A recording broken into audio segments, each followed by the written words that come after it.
আজকে আলোচনা করব বৃষ রাশির হচ্ছে গুরু রাশির পরিবর্তন নিয়ে। গুরু রাশির পরিবর্তনে বৃষ রাশির হতে কি কেমন যাবে, তার লাইফ, তার কেরিয়ার বা সন্তান প্রাপ্তির যোগ আছে কিনা বা ব্যবসায় উন্নতি, এই সব নিয়েই হচ্ছে আলোচনা করব যে গুরুর রাশি পরিবর্তন আপনার জন্য কি ইম্পর্টেন্ট হচ্ছে। ফার্স্টে জেনে নেব হচ্ছে রাশি কবে পরিবর্তন করছে বৃহস্পতিদেব। 1 মে হচ্ছে থেকে 2024 থেকে 14 মে 2025 অবধি হচ্ছে বৃষ রাশিতে হচ্ছে থাকবে। মোটামুটি একটা বছর একটা রাশিতে কিন্তু কাটান বৃহস্পতিদেব। এবার হচ্ছে 12 বছরের রাশিচক্রে যে 12 বছরে একবারই হচ্ছে আপনার রাশিতে আসে, মানে রাশিচক্রের 12টা রাশি 12 বছরে কভার করে, একটা রাশিতে 1 বছর করেও থাকে। বৃহস্পতি দেবের হচ্ছে ওপরও প্রচুর দায়িত্ব আছে, কারণ তিনি হচ্ছে দেবতা গুরু। তাই আমাদের ভাগ্য, সন্তান, বিয়ে, লাক, আধ্যাত্ম, উচ্চশিক্ষা, কেরিয়ার, তারপর হচ্ছে স্বামী কেমন হবে, এই সবই কিন্তু হচ্ছে আমরা বৃহস্পতিদের থেকে জানতে পারি। তাই বৃহস্পতি বা সন্তান, সন্তানের শিক্ষা, এই সবই হচ্ছে আমরা বৃহস্পতি থেকে জানতে পারি। তাই আমাদের বৃহস্পতির পরিবর্তনটা আমাদের লাইফের কি উন্নতিকারক বা অবনতিকারক হচ্ছে কিনা সেটা জানাটা খুব ইম্পর্টেন্ট। তাই ভিডিওটা ভালো লাগলে অবশ্যই কিন্তু লাইক, শেয়ার অ্যান্ড সাবস্ক্রাইব করতে হবে। 12 বছর পরে হচ্ছে বৃষ রাশিতে এসছে। বৃষ রাশির জন্য কিন্তু এবছরটা প্রচণ্ড পরিমাণে ভালো, খুবই গুরুত্বপূর্ণ। 1 বছর থাকবে এখানে। আর এটা হচ্ছে জন্মরাশি অনুসারে বলা হচ্ছে। আর ওনার দৃষ্টি পড়বে হচ্ছে 5, 7, 9 এই হাউসে হচ্ছে আপনার দৃষ্টি পড়বে। তারপর এই টাইমে আপনার সেলফ ইমিউনিটি, ম্যাচুরিটি লেভেল বাড়িয়ে দেবে, জ্ঞান এই টাইমে বাড়বে, বেশি দায়িত্ব পাবেন, সন্তান, তারপর হচ্ছে এইসবের হচ্ছে খুব ভালো আপনার মধ্যে দেখা যাবে। তাই 5 হাউসে কিন্তু আপনার দৃষ্টি দেবে, মানে পঞ্চম দৃষ্টি দিয়ে আপনার পঞ্চম হাউসকেই দৃষ্টি দেবে। তাই যারা বিদ্যার্থী আছে তাদের জন্য কিন্তু এই টাইমটা খুব ভালো হয়ে যাবে।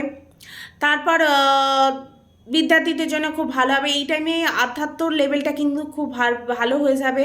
যারা এতদিন নাস্তিক ছিলেন, পুজো পাঠ করতেন না, তারা কিন্তু এবার একটু ধার্মিক হবেন, একটু ধার্মিক যাত্রা করবেন বা একটু ধার্মিক হয়ে লেভেলের হয়ে যেতে পারেন এই টাইমে। তারপরে আধ্যাত্মিক কাজকর্ম কিন্তু এই টাইমে আপনি করতে পারেন বা তাতে ভালো ফলও পাবেন এই টাইমে। পঞ্চমভাবে সন্তান, লাভার, তারপর যে শিক্ষা, এই সবগুলো হচ্ছে দেখে থাকি আমরা। এই টাইমে কিন্তু বৃষ রাশির কিন্তু সন্তান প্রাপ্তির একটা ঝোঁক কিন্তু তৈরি হচ্ছে। যারা উচ্চ শিক্ষিত হতে চাইছেন, পিএইচডি, টিচার, গভর্নমেন্টে যারা জব করেন, তাদের ক্ষেত্রেও কিন্তু এই টাইমে খুব ভালো। তারপর কমিউনিকেশানে যারা কাজ করেন তাদের ক্ষেত্রেও কিন্তু খুব ভালো। তারপর 7 দৃষ্টি দেবে আপনার 7th হাউসে। তাই ম্যারেজ বা ম্যারেড লাইফে, ডেলি ইনকাম, ব্যবসা, তারপর হচ্ছে এইসবের ক্ষেত্রে কিন্তু প্রচণ্ড পরিমাণে উন্নতি হবে। তারপর এই টাইমে কিন্তু আপনার একটা বৃষ রাশি যারা আছে, এতদিন জানতে চাইছিলেন যে বৃষ রাশির কবে থেকে বিয়ের যোগ কবে শুরু হচ্ছে। 1 মে থেকে কিন্তু বৃষ রাশির কিন্তু বিয়ের যোগ শুরু হচ্ছে। যারা বিয়ে করতে চাইছেন অবশ্যই কিন্তু এই টাইমে যোগাযোগ করুন, অবশ্যই কিন্তু আপনার এই টাইমে বিয়ে হয়ে যেতে পারে। তারপর হচ্ছে বিবাহিত জীবনে এই টাইমে খুব ভালো হয়ে যাবে। তারপর কিন্তু আপনার ম্যারেড লাইফ কেমন যাবে বা ডেলি ইনকাম, সবসময় এটা নির্ভর করছে আপনার কুণ্ডলির ওপর। বৃহস্পতি কি পজিশন আছে, বৃহস্পতি দেব হচ্ছে কত ডিগ্রিতে আছে বা লগ্ন কেমন, কোন ডিগ্রিতে আছে, সব কিছু নির্ভর করছে কিন্তু আপনার জন্মকুণ্ডলীর ওপর। তারপরে এই সময় আপনি যদি কারোর সাথে পার্টনারশিপ করতে চান, পার্টনারশিপের ক্ষেত্রেও কিন্তু এই টাইমে খুব ভালো। বৃষ রাশির কিন্তু সব থেকে বেশি ভালো যাবে এই গুরু রাশির পরিবর্তন।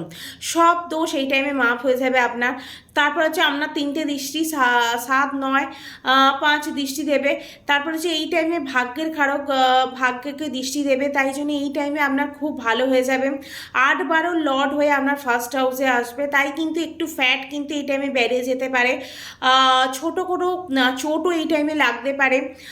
8 হাউসে লর্ড হয়ে ফার্স্ট হাউসে আসবে, তাই কিন্তু একটু লিভার আর গ্যাসের সমস্যাও কিন্তু হতে পারে। তারপর একটু চোখেরও কিন্তু এই টাইমে প্রবলেম হতে পারে।